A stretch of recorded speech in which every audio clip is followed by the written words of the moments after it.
হুজুরদের পয়সা তো বাকিই থাকে, ইমামের পয়সাই দেয় না, তোমাদের তাবিজের পয়সা দিবে কোথায়? এই জন্য ফু দেন, আপনার জন্য কনফিডেন্স থাকে। 1 ফুতে 10 লক্ষ টাকা নেন, এটা হালাল।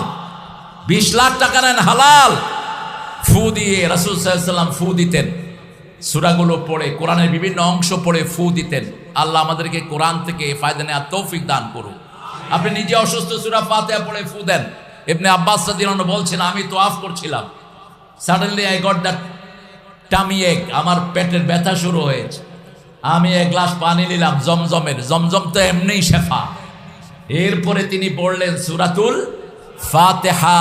বলছে পানি খেতে দেরি হলো, কিন্তু ব্যথা সারতে দেরি হয়নি, কারণ পানির ভিতরে একটা মেডিসিন আল্লাহ দিয়ে দিয়েছেন। আবার যখন মানুষ কোরআন পড়ে, কোরআন থেকে একটা রে বের হয়, এই সোনালি রে, একটা নূর বের হয়। এটা জাপানের একজন বৈজ্ঞানিক মিশর